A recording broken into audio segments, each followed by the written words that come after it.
Oh, here's your Backstage pass. Right, quiet on the set. Action! Welcome to Sedona's Backstage Pass with Shondra, presented by the Dog Group. This is your inside look into culture, curators, and creative artists. And now, your host, Shondra. Welcome, my VIPs. You've got your Backstage Pass, and you are in. Get ready for some really fun behind-the-scenes stories. Of course, you'll never hear anywhere because you know a lot of these people, but you don't know who they really are behind the scenes of their business, of the face of who they are. Like, for instance, well, I'm not going to tell you. I'm not going to tell you who the guests are. You probably read the description anyway. But remember, Sedona's Backstage Pass is live every Saturday at 10 a.m. here at KAZM 106.5 FM and 780 AM. And, of course, streaming on mellowmountainradio.com after the show, as well as on Spotify, Apple Podcasts, Pandora, iHeartRadio. Just goes on and on and on. So, before we actually get into our interviews today, I want to tell you what's going on around town. Tonight, there's something really cool. I'm going to be attending this. It is the 7th annual World Peace Ceremony. I told you about it last weekend. I'm going to tell you again. It starts actually at 3 p.m. tonight, or today, this afternoon, till it goes till 8:30, and it's the Sedona Lantern Festival. It is tonight, okay, October 18th. And you can get tickets by going to the Sedona Mago Retreat.org. Mago is M-A-G-O, so it's Sedona Mago Retreat.org. It's going to be really great fun. There's live music. There's a dinner that you can participate in. You have to get tickets. That's why you want to go to SedonaMagoRetreat.com. And cultural performances. You're going to take in all the really unique spiritual energy. And there's going to be lanterns drifting across the healing lake. And it will carry our prayers. Really extraordinary event. I've never been before. I've heard all about it, and I'm going tonight.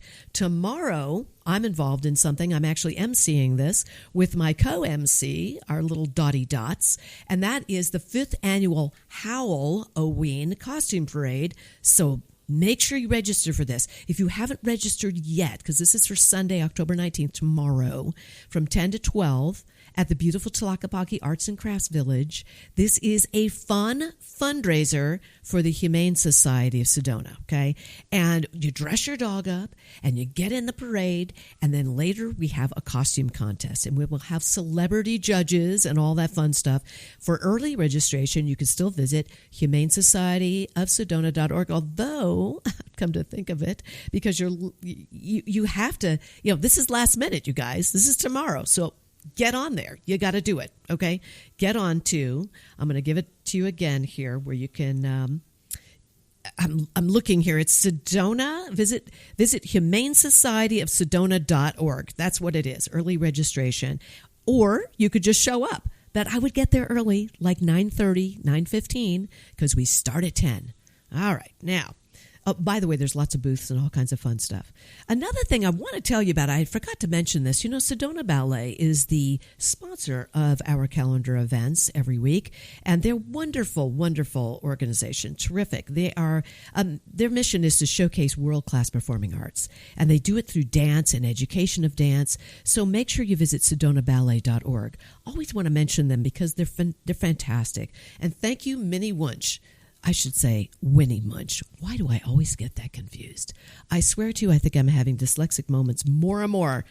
Winnie Munch is the executive director and the founder of SedonaBallet.org. Oh my gosh. All right. Something wonderful is always happening at Sedona Film Festival. You can find out by going to SedonaFilmFestival.com. And besides all their wonderful indie movies, because they are the art house theaters here, Mary D. Fisher Theater, and of course the Alice Gill Sheldon Theaters. They're wonderful, play great movies.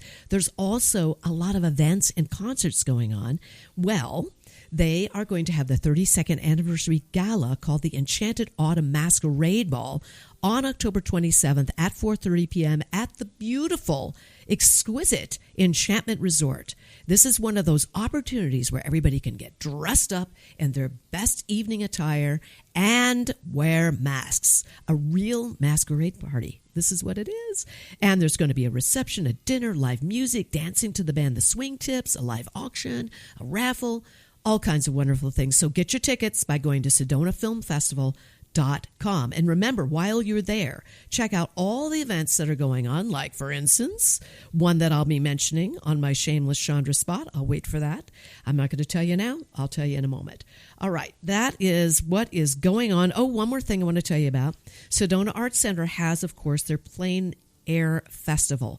It is actually officially called Sedona Plein Air Festival. It takes place during the best weather of the year. We've gotten through the rain. I think we're on to good weather now. And the Sedona Arts Center actually has its roots going back 66 plus years of being here in Sedona. And this also is a wonderful event and a great way for you to donate to them by going to some of their events, like the DA Ranch Paint Out on October 20th, the Private Residence Paint Out on October 22nd, the Saturday Night Awards Ceremony, which there is no admission to, on October 25th, and October 26th is the Artist Games and Community Paint Out. You can find out everything about this wonderful festival at SedonaArtCenter.org. Okay, now I'm going to introduce my first guest. Happens to be a sponsor because it's Sedona Heritage Museum's Executive Director, Nate Meyers, is in the house, in the studio, I should say. Welcome, Nate. Thanks, Shondra. Glad to be Do you here. always like these big, crazy introductions? I know. I'm always afraid I'm not going to live up to it. Yeah, Give me a lot to work. That's funny. No, I mean, but I just think that it's awesome when you come in because you have the greatest stories. And I was just saying that you remind me of like this walking encyclopedia of, I think that could be a line from Dead Quilter Society. I'm not sure, but you are a walking encyclopedia of Sedona and probably Arizona. Maybe even the whole United States. I don't know. It's a possibility. I don't know, maybe I need to go on Jeopardy, test that theory. Yeah, I think you should. Make a little money. Come on, let's use that talent. All right, so today I was thinking, wouldn't it be cool if you told us, because there's a lot of people coming in now with the fall. Hikers are coming in. Mm-hmm. They're going to hit the trails, and you know a lot about these trails and a lot of the history, plus other things. Yeah. But before we begin, I do have to mention something because we are talking about behind the scenes. You just took a trip to New York to visit family. Yeah. And you just told me briefly about what can happen when you actually get just grazed by, just, a little, not sideswipe, but just a little grazed by a goat. I don't know. This is the weirdest thing ever. That is a weird entry. That is a very strange thing. Yeah, I'm just hanging out with goats when I go to New York. I know. It's like, which is what in the not world? untrue. My brother-in-law and his wife run a goat and sheep sanctuary in Western New York, and plug for them the Little Sanctuary. It's called Adorable. A goat sanctuary. Yes, God bless them. They got a handful of goats, a couple of sheep, their dog Queso. But we were visiting them last week, and I wasn't really thinking about it, but they let the goats and sheep graze. They've got 5 acres, and they just graze in the woods and whatever. And I was outside one of the days we were there, and the goats came running up to me, and Bambi, this little pygmy goat that can't be more than about 18 inches tall, she's tiny, came up and just kind of leaned against the back of my legs, and I was scratching her on top of the head and saying, "Oh, this is cute," And fast forward a few days back here in Sedona, and back of my legs are feeling real itchy, and I can't figure out why. And I realized she must have been grazing in poison ivy, and she leaned up against me and deposited all that oil on me, and wow. And I got a fun you're poison ivy outbreak to remember my trip to New York. I'm itching just thinking about it. Really, it's just like. So is everybody at home listening? I know, right? That was from an actual, like a sheep or a goat. Crazy. Yeah. I don't even know this. Now I'm going to be really cautious around goats that go into the forest. I don't know if we have this issue. You're probably fine here. Though I have seen some poison ivy in the canyon. Okay, not a let's lot, talk but about this because I am so worried. I am worried. No, I mean, really, because I go out there to officiate weddings. I don't know if anyone knows that I officiate weddings, but I do a lot of that out in the, out in the Red Rocks and out in the forest and stuff. So tell me, what am I looking for? Because I'm always like, oh, God, please don't let this be. Well, you're not going to see any in most of the places you're going to. But for anyone who's looking, look for leaves of 3. Leaves of 3. Yeah, leaves of 3, let it be. That's the rhyme we learned growing up in New York. Leaves it free, let it be. Wow. And if you just brush up against it, that's it. That's all it takes. Yep. That's painful. Is it normal? Is that kind of stuff normally where there's a lot of greenery? So we're in the desert, so it's not so much. You don't need to worry about it here. Except for maybe in the village? No, in the canyon. In the canyon you do? Deep in the canyon. So everybody, if you're hiking out in Oak Creek Canyon, or maybe in certain trails in the village of Oak Creek, be where? No, nothing in the village? No. Okay, I'm giving a hazard, I'm putting up hazard signs for no reason at all. Okay, but Oak Creek Canyon for sure. All right, let's talk about trails. First of all, what's your favorite trail that you like to hike? Oh, gosh. There are a lot of good ones out here. If you'd asked me this about 6 years ago, I would have said Devil's Bridge. Okay, but all right. That's kind of thanks to the influence of TikTok and Instagram.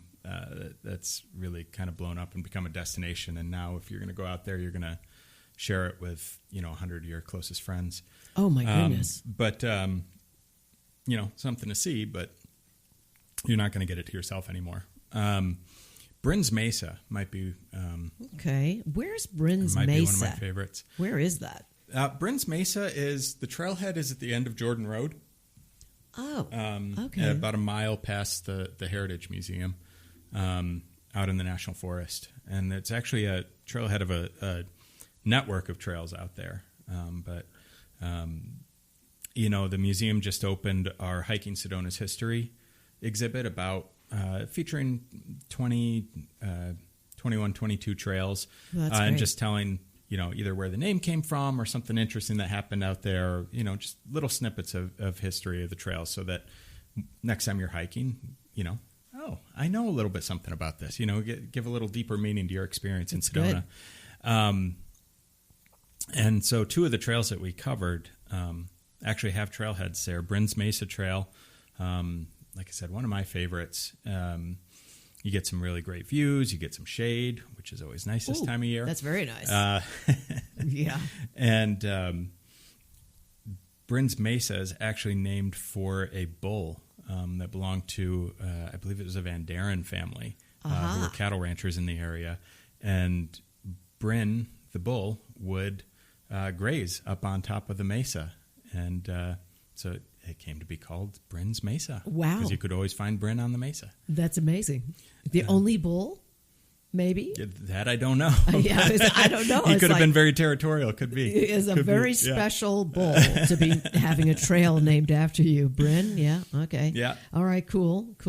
Yeah, that whole area now, of course, there's tons of houses, homes there, but not on the trail, obviously, but in that area. And off of Jordan and everything.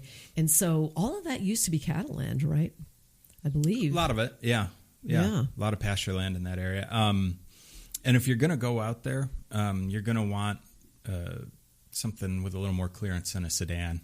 So you don't need a super high clearance vehicle, but you're going to go out about a half mile on a very rugged Forest Service road. So it's not quite like Schnebly, is it?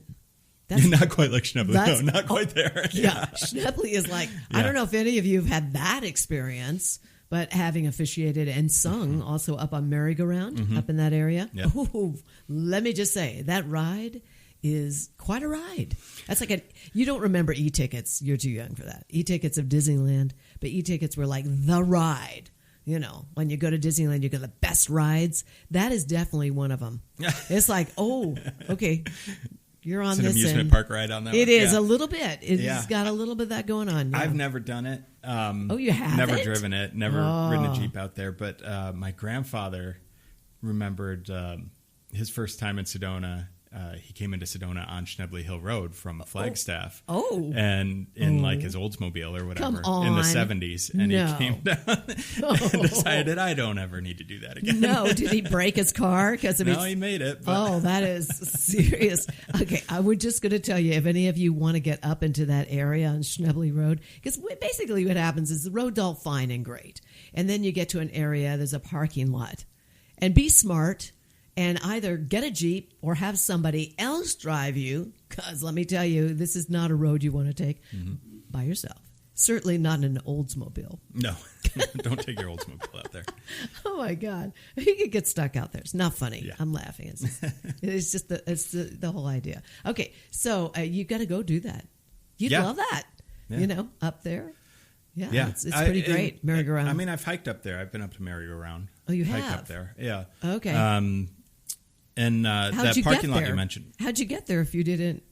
There's a couple of trails you can take that'll go up okay. there. That you actually walk up. Mm-hmm. Oh. Munn's Wagon Trail and a couple others that connect through a network through there. More for your serious hikers. Yeah, you gotta really. It's going to be a few miles. Yeah. That you're putting in. I can't remember off the top of my head, so I don't want to put out into the universe the wrong number, but it was a few miles. I'm going to say, here's the thing, guys. It's kind of like when you climb up, you have to come down. If you travel 2 miles in on a trail, just remember, you have to come back. So if you're exhausted. That's a good point. So one of the things we did with Hiking Sedona's history is we give you the name of the trail, historic image of it, and then some details about it, the length, the type of trail it is. So if you see out and back and it's 4 miles, that means that it's 2 miles out and then it's another 2 miles back for a total of 4 miles. Well, thank goodness you have the whole amount of miles, because if it was just like 4 miles, you go, oh, it's only 4 miles, and then it's really 8. But it's really 8. Not good. Yeah. Not good, because I'm going to tell you, you do not want to be rescued out there. It's another thing we talk about here. We do have that from time to time. People get caught up on a red rock formation or out there somewhere, and they get rescued, and it's like thousands of dollars, isn't it? Oh, I'm sure. I mean, I wouldn't want to. I wouldn't want to have to pay for that. I know, right? But yeah, there's some things you can do to avoid that, though. Dress appropriately, dress for the weather, be prepared with water. Take a lot of water. When you've used up half your water, turn around. Doesn't matter if you made it to your destination or not. Turn around. That's when half your water is gone. Okay. Appropriate footwear is important. If you're going to go on some of these trails, you're definitely going to want closed sneakers or running shoes or whatever, but hiking boots are best. And sunblock, a lot of sunblock, hat to shade your head. Yeah. You want all that. All that good stuff. You know, I had a hiking boot blow out on me on a trail all the way up there in that area. And then, of course, it was still walking. We were walking. It was like, when your shoe looks like it's talking to you. Just like that. Yep. It was not fun. That happened to my wife. We were hiking past to a peak down in Phoenix. And as we're heading down, she's like, I don't know if my shoe's gonna make it. And, right. We were near the bottom of the trail, and it started doing that talking. That talking. And bit. then we got to the car, and right as we got to the car, the sole fell right off. Oh my God! So it lasted just long enough. That's crazy. I actually had that happen on stage once. Ooh. It wasn't scary. fun. Yeah, because you were running around and you could trip on that talking shoe. Anyway, Yes. We're just talking. We got to get the behind the scenes kind of stories too. All right. One other thing on safety: know your route before you go. Scout out your route. Know the elevation gain. Know the terrain. Know the distance. If you can download a map to your phone, that's good, because you don't always get cell service out there. Oh, yeah, that's right. That's kind of crazy. And please be mindful out there. Don't throw things around. Oh my gosh. Don't throw things. Don't leave the marked trails. Stay on the system trails. Don't go on social trails. If it looks like you shouldn't be there, don't go out there. Yeah, there's signs in different places. I know Boynton Canyon is a really big, popular place to go hiking. And there's sign after sign saying, please stay on the trail. Yeah, we agreed we weren't going to mention which very popular trail is out there. But if you know, and don't go to it. It's not a system. Yeah, it's not cool. It's a social trail that takes you there. don't go to the destination in Boynton Canyon. Yeah, it's not good. It's not good, guys. I know everybody wants to go and all that stuff, but the big thing is that we're trying to be good stewards here. And for those of you who are coming in, we appreciate it when you are a good steward and leave it the way you found it, right? Hopefully it wasn't junky when you found it, because we have that issue in our creek, don't we? Yep. Leave nothing but footprints and take nothing but photos. Right. Yeah. The creek, there is a group of people that actually clean that creek. Mm-hmm. Keep Sedona Beautiful does a great job. Friends of the Forest, the Sedona Westerners, they all work really hard to keep our trails well maintained. Red Rock Trail Fund is another one. Yeah, and you know what? I remember being at City Council and someone came in, talked about volunteering and picking up like thousands of pounds of diapers and things like this disgusting stuff that people leave behind. Don't do that. It's not nice. Even your orange peels, they don't decompose the way you think they do. Yeah, there's a lot of stuff, right? Yeah. Lots of things. Yeah. So please be mindful. Okay, what else? I think we've been preachy enough, right? Well, we have. I know. I feel like I'm going, do not do that. Don't do that. Don't do that. Don't come to Sedona and have fun. How dare you? Well, I think you can have fun without leaving orange peels, and bottles and things like that. Absolutely. And diapers. Good grief. Anyway, all right. Let's talk about the Jim Thompson Trail thing. What was that? Was a road that was leading to Indian Gardens. Yeah, that's another one with a trailhead at that network just north of the museum off Jordan Road.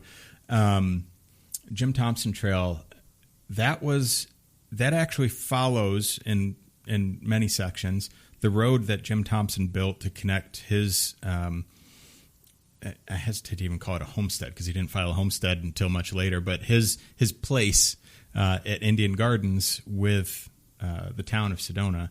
And you got to imagine Sedona before Midgley Bridge is there, before 89A is there.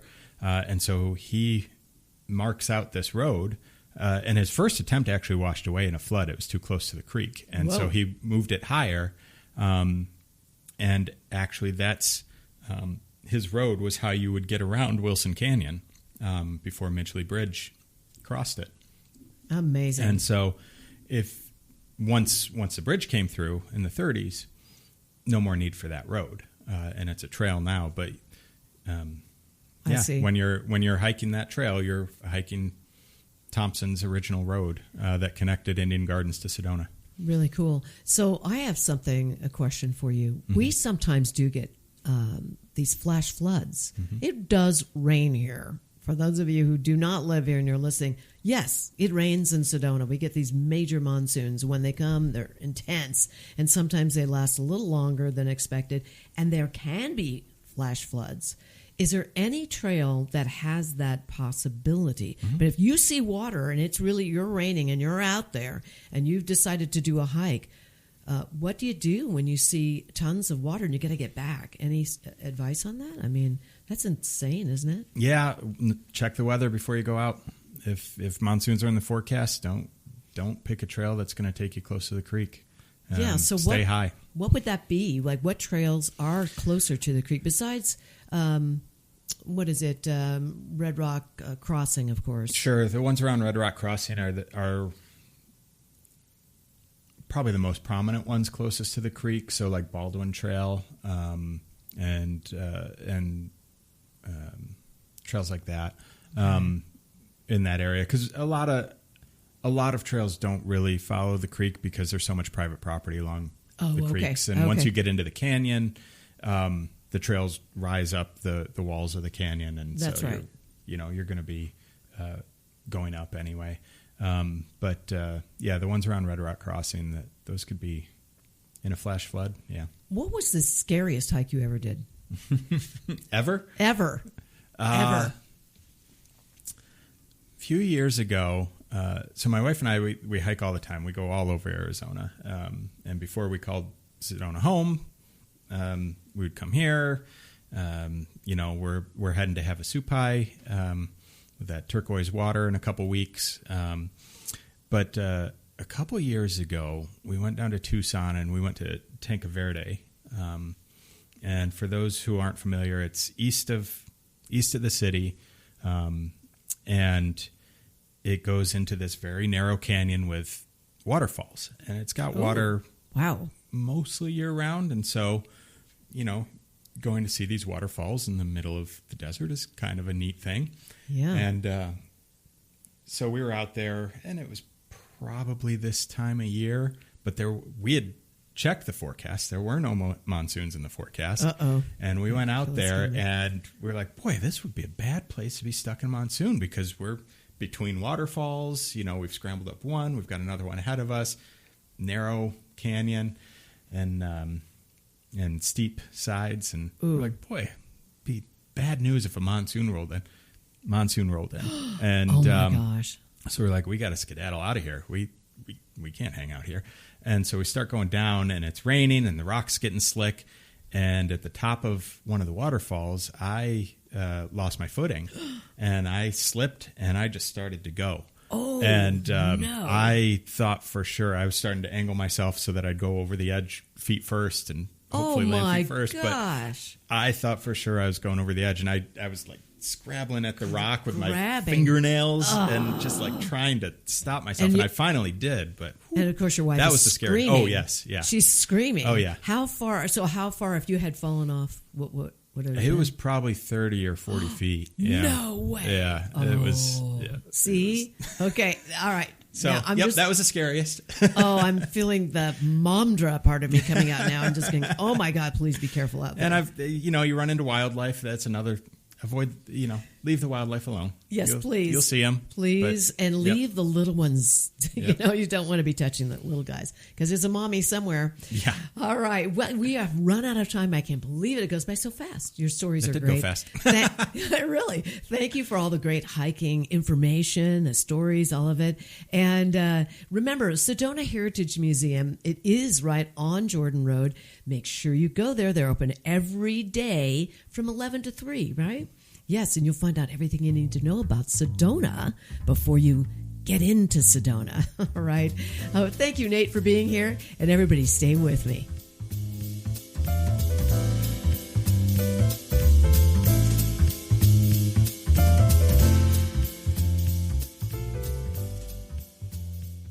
You can taste it in every bite. For over 30 years, Chef Lisa Dahl has redefined what it means to dine in Sedona, serving soulful, handcrafted cuisine inspired by love, artistry, and community. From the wood-fired kitchens of Mariposa to the couture flair of Butterfly Burger, every experience is elevated, every ingredient intentional. To learn more about Lisa Dahl and the Dahl restaurants, please visit cheflisadahl.com. Need a clean car fast? Come to Cleaner, Quicker Car Wash. We'll have you sparkling and back on the road in minutes. Whether you're after a quick shine or a deep clean, you'll get top quality service, eco-friendly soaps, and smiles all around. Drive up, shine up, and feel good, all without slowing down your day, and look like a star in your car. Located in West Sedona on Highway 89A. For more information, visit cleanerquickercarwash.com. Here's more of Sedona's Backstage Pass with Shondra, presented by the Dahl Group. I am so excited to have my next guest on. She is a powerhouse. You're going to get to know her a little bit more than how you know her. She is the owner of Medically Yours Medi Spa in West Sedona. And I just want to welcome you, Stacy Davidson. Thank you for being on my show.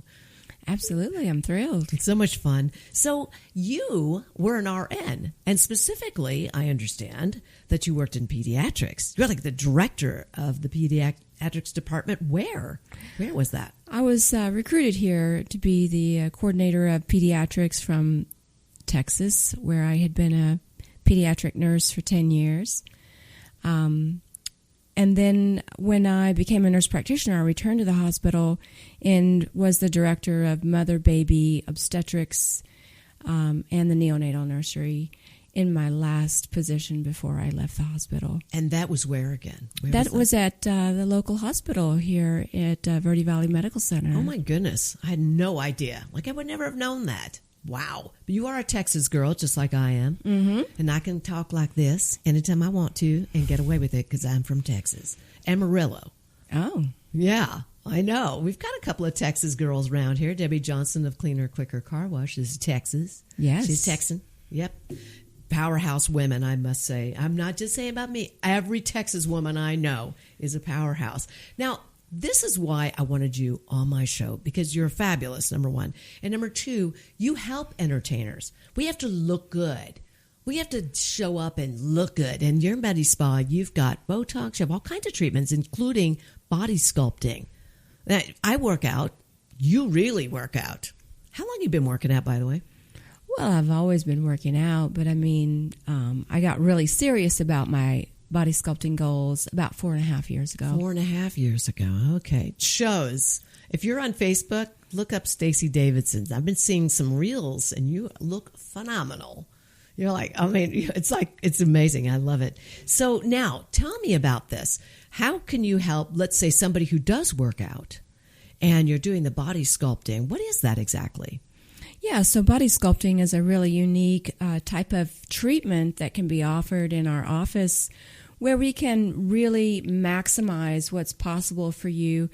A lot of people go to the gym and maybe they're able to maintain where they're at or make some slow progress. You don't always see people making astounding progress because we're aging. And so body sculpting can really be part of your journey because we now can use magnetic energy to create something called a supracontraction, which means that it's more than you can do on your own. It's not possible to do this type of workout independently. Wow. And that has to do with how many cycles of energy go from the muscle to the brain. So we magnify that capacity, and it would create, for example, in 4 sessions, let's say you're doing your abs, hypertrophy of the muscle by 25%. That's seen over a period of 6 months. Wow. So it's something you can do for yourself to really give yourself that edge. And what's so wonderful about it is, I'm talking about abs here, but you certainly can do your quads, and you can do all the muscle groups. You can do your hamstrings. You can even do your pelvic floor. And these types of muscular treatments are so valuable because we know that the quality of life for the remainder of your life is centered on your overall muscle mass. Right. The size of your quads and your grip strength. So those are 3 things people can really focus on in terms of improving the quality of the remainder of their life. And that certainly is very valuable to anyone creative. I'll say. Because we're always looking at, how long will I be in the biz, right? Exactly. How long will I be relevant? How long will I be active and ongoing? Yeah. And those types of signals to the brain are vitally important. Right. And you've got this thing. I've done it, everybody. I think I told everyone about this earlier on. Can't believe that it's been... What has it been? Let's see. We started in May, June, July, August. My gosh, it's almost been 5 months. Okay. Actually, it's almost been 6 months of podcasts. And I came to you and did the Exo Mind treatments.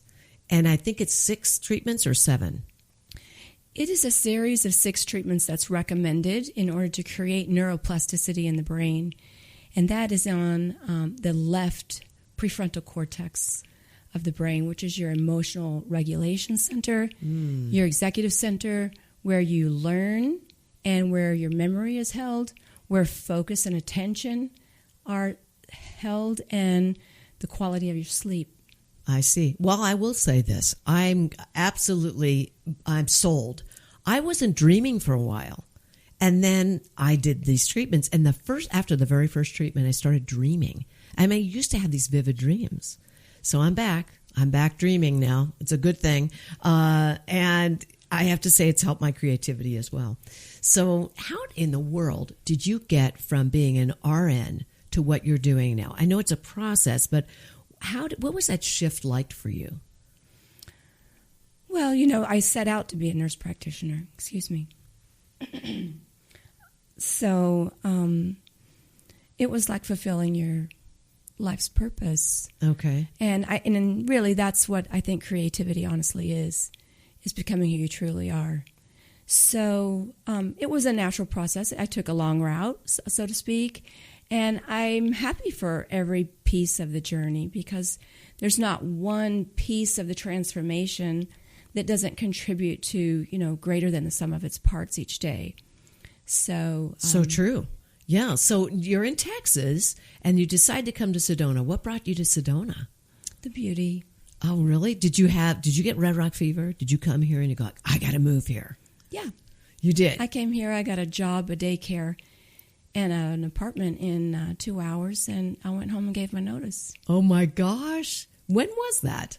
You said you've been here for 25 years, so let's figure it out. It was 2000? Yeah, it was July of 2000. Wow. Big defining moment there for you. Oh, yeah. Like all of a sudden you're like, I'm going to move here. Mm-hmm. And you found things right away. So that's when you know it's like a Sedona thing, right? You find it. It's meant to be. You're right there. It's all so good. Yeah, it just unfolded. I know. I love that. I love it. I love it. I love it. So you've been here ever since. And then when did you get into having your own space, doing these kinds of, having this different kind of practice? Well, in my former marriage, that person was an entrepreneur. That was Mark Smith of Salon Virtue. And he was interested in bringing something like that into the salon, even for personal reasons, because he's very creative and he wants to look great. Yeah. Right? Of course. And all the other, we had, I think, 11 or 12 stylists at the time, and they all wanted to look great. So I went and took the class. I love it. And while I was gone, he built his room for me. And although I was in graduate school at the time and I was working, I would do it part-time in the beginning. So I grew it really organically.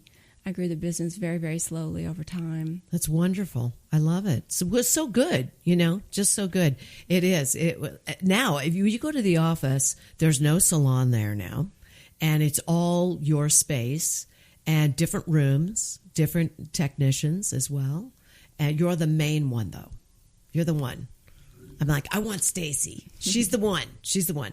So, okay, so you got into this, and did you use it as well before you decided to go in? Like, what was it like for you the first time you had Botox?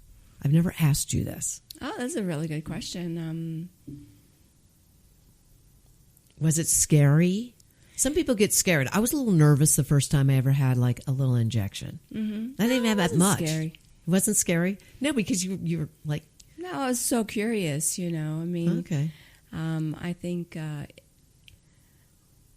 fear really comes when we aren't really when we have some kind of value conflict, right? I didn't have a value conflict about it. There was nothing to really be afraid. I'd educated myself well, and I had gone and with my medical director at the time, and I saw her inject loads and loads and loads of people before I attempted to open my own place. So I felt very prepared. Right, but the very first time you had it, what was that experience like? You help people by telling them. Yeah. Was it good? It's kind of funny. Sometimes you remember particular treatments or particular meals or particular types of things, and other times you just remember who you were with. And for me, it was more like remembering who I was with. Who were you with? I was with my medical director. She treated me. Okay. Yeah. And cool. So, and I don't think the wow is during the treatment. The treatment itself is really anticlimactic. It's a little bit uncomfortable maybe and a little prickly or something. And then you don't see anything. So even to this day, I always laugh that, it takes about 5 days for the magic to happen, right? So each day passes, days 1, 2, 3, 4, and you're thinking, I'm not sure if this is going to do anything. Right. And on day 5, you wake up, and it's the Holy Grail. So it's like, oh. Yeah, it is like the angels coming out like trumpets and the whole thing, Well, when you have Botox for a while and then you don't have it, you go, oh. That's when you go like, Oh, yeah, because we notice the difference. And there's nothing wrong with doing that. I think it's really important for you to feel good about yourself. This is one of the things that we do. We get our hair done. We dye our hair, some of us. No, I'm not actually a natural blonde. And now I'm not even a natural brunette or light brunette, or even a blonde for that matter. So it's good to feel good about yourself, and that's really important. Do you have all ages come to you? I'm curious. Of course, yeah. I don't have anyone coming to me, obviously, for Botox in a really young category. Right. But generally, by the time someone, although it is growing younger, some girls will want, very minor changes, minor treatments, maybe a lip flip or a little eyebrow lift or something in their late 20s. Usually by the time people are 35. That's when they're starting to come. Mm-hmm, yeah, right. So now, you were an RN. You're fully invested in traditional medicine, obviously. Mm-hmm. When did you start to now move towards something? Because all of this, the Botox, all of that, that's still very, that's medical, right? But you have these other things that you're doing. Like, I remember when you had the egg. Anybody out there, when you're listening, have you ever been in, what do you call them officially? What is that? That's a sound chamber. A sound chamber. Okay, that's very cool. Tell us about this, because I never got a chance to try it. Well, Sedona's really, you, of course, are an entertainer, and you do lots of musical and wonderful things.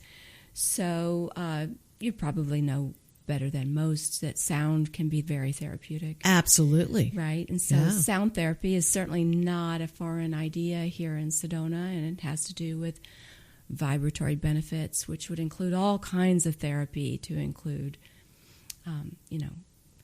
other things than sound, to include acupuncture or color and things like that, because they're all truly vibratory in nature. Absolutely, they are. Even when you look out at the Red Rocks, you can't deny the vibratory nature of the color and the vibrancy of the nature here in Sedona.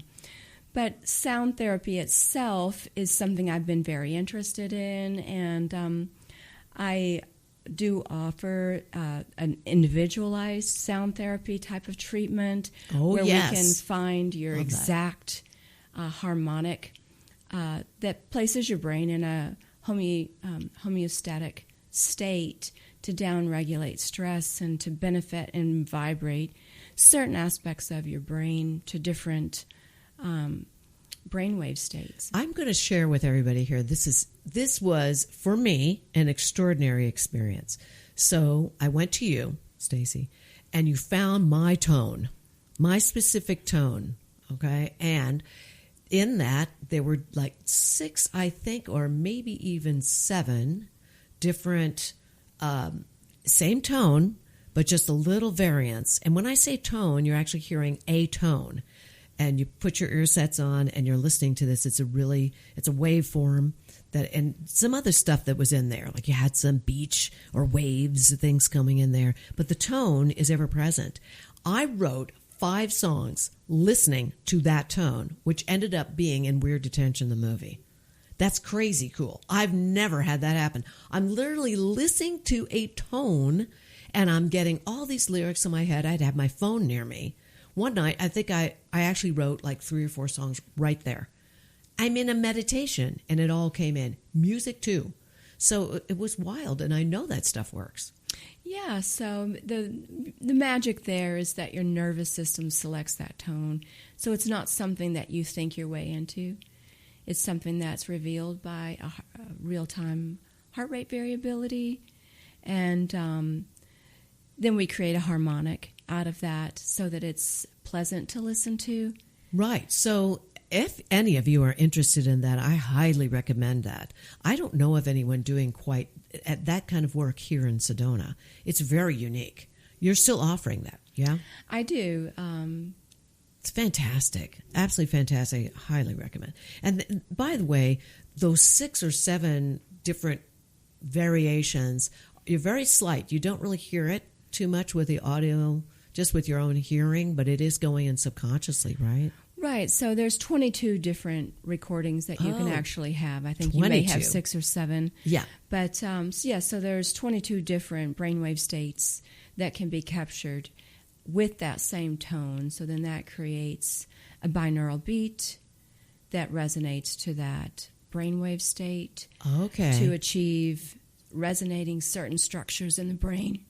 Wow, that's amazing. Well, it worked for me. I still use it. I still do. It's wonderful at night. It's like a 30-minute thing that you just listen to. It's great. So now, what's coming up? Tell us about this. You have some specials going on. People want to take advantage of that. Yeah. So with ExoMind, that's kind of taken this vibratory nature to a next level, where we're using magnets to resonate deep structures in the brain about 9 centimeters in. Like I said, really resonating and creating new opportunities, neuroplasticity. So it creates new neurotransmitter receptors, new dendrites.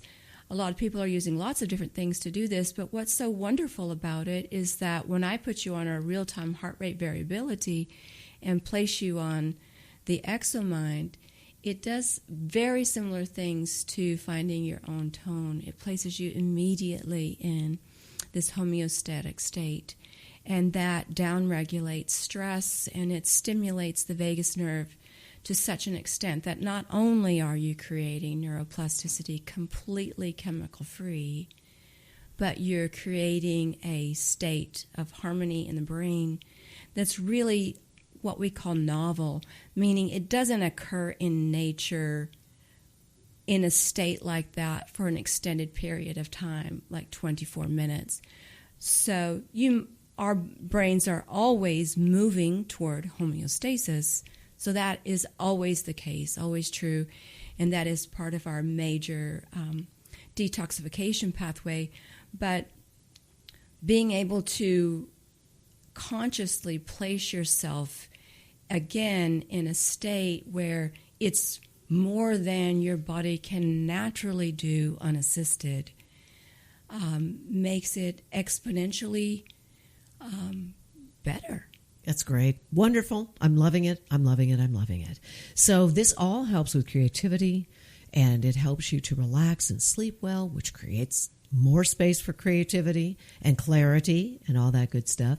So you have any specials going on? You want to tell us about any of that? So anyone can come and try the ExoMind as an introductory, so we don't charge you to try it. Oh. And so that's really wonderful. That is a $500 value, but we feel really important to share this type of technology with everyone who's interested, because people would never guess to ask for this type of technology, that it can be chemical free, that you can drive home, that it can improve your sleep that very same day, that it can begin to create neuroplasticity within 24 minutes. It's completely non-painful, etc. So I like people to know that it's available, and I'm happy to share it with them as an introductory offer. So then if you were to purchase a package, the package would be of 6, and because I believe so strongly in it, and the ongoing use, because yes, we can get great results with 6, but 9 would be better. Okay. So you would get the first one at no charge, and then you would get 2 additional ones, which I call like the annual package. So you would have 2 additional opportunities to come in and continue to grow in this neuroplasticity opportunity by doing 2 additional sessions. Maybe you have some big gig coming up. Maybe you have some public speaking thing. Maybe you have a huge test that you want to take, or maybe it's just social even. You're going into a family reunion and you feel socially awkward. This really helps a lot to do with that emotional regulation, executive functions, and social capacity, because we know as we age, that becomes more limited. It's wonderful. I can't believe you have we've already run out of time. It goes by so fast. Thank you so much. I want to let you know, everybody, check it out, medicallyyoursedona.com. You can find out about all these things that we talked about. Stacy Davidson, thank you so much for being here. I love the fact that you're right down the road from the station, right in West Sedona. It's 3190 West State 89A. Medically Yours. Thank you so much for being with me, Stacy. I'll be right back. Stay with me.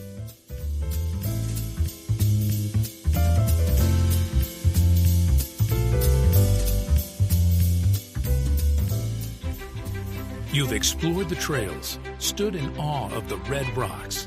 Now, discover how Sedona became Sedona. The Sedona Heritage Museum tells the story of Red Rock country, from ancient cultures to today's vibrant community. It's interactive, family-friendly, and open year-round, indoors and out. Sedona Heritage Museum, preserving and sharing the soul of Red Rock country. Plan your visit at sedonamuseum.org or call 928-282-7038. Take a deep breath, then let it go. At Sedona's New Day Spa, your escape begins the moment you arrive. Enjoy luxurious massages, rejuvenating facials, and native-inspired body treatments. Every moment is designed to restore balance and renew your spirit. Voted Sedona's Best Day Spa, this is more than self-care. It's your sanctuary.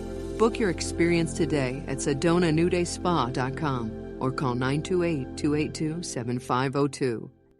When your project demands precision, experience, and trust, turn to Sefton Engineering Consultants. From expert civil engineering to construction management, we deliver real-world solutions that stand the test of time. With over 30 years in the business, Luke Sefton's team is committed to getting your project done right, on time, and on budget.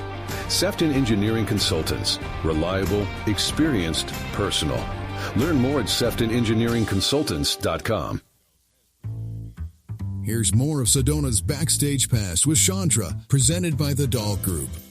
What fun. I love these stories. That's the best thing about this whole podcast is all built around getting to know people behind the scenes. Do you hear that? You know what that means? That's right. Time for my shameless Shondra spot. Well, here's something fun coming up. I know I didn't mention it in my calendar events. On purpose, if you want to do something to celebrate Halloween and all the fun stuff that goes along with that, which is scary stuff, I'm going to be on stage with two wonderful actors on October 30th, okay, at the Mary D. Fisher Theater, October 30th at 7 p.m. Of course, you can get your tickets at SedonaFilmFestival.com. And if you don't want to get them in advance, you can try and get tickets at the door. It's only $20. And let me tell you who's in it. Susan Obijeski, who is the producer, is one of the actors who will be reading, and also Jared McGuire and myself. Jared's an awesome actor, by the way. What are we doing? Well, we are going to be sharing stories, very scary, very intense stories of Edgar Allan Poe. So the event is called Poe in Perpetuity, and it's only one night only, okay? And afterwards, we have a Halloween costume contest out on the courtyard out there, you know, right where you usually wait to get in to the Mary D. Fisher Theater and the Ellis Gill Shelton Theaters. So dress up. Get into your best Halloween costume. Let's have some fun together. Thursday, October 30th, 7 p.m. at the Mary D. Fisher Theater, Poe in Perpetuity. What a fun show. I love doing this. This is so much fun. And thank you, everybody, for tuning in. Remember that if you miss a show, you can always go back to mellowmountainradio.com. You'll see them all archived there. You can also go to Spotify and find them there, Sedona's Backstage Pass, and Apple Podcasts, and so many other places, Pandora Radio. They're all there, all archived. So be sure to do that. And we are always on Saturdays at 10 a.m. I want to thank my sponsors. Because of them, I can do this show. That's the Sedona Heritage Museum, Sefton Engineering, Cleaner Quicker Car Wash, Sedona New Day Spa, Sedona Ballet, and my presenting sponsor, Chef Lisa Dahl of the Doll Group. Thank all of you so much for being my sponsors. And, of course, I have to thank my engineer and producer, Brian Thompson, because he always makes this show sound so excellent. And the owner of KAZM 106.5 FM and 780 a.m. Chuck Helstein. Thank you, Chuck, so much for all that you do. So we're going to sign off right now, but make sure you get your VIP pass out again every Saturday at 10 a.m. for some more fun stories behind the scenes at Sedona's Backstage Pass. See you next Saturday.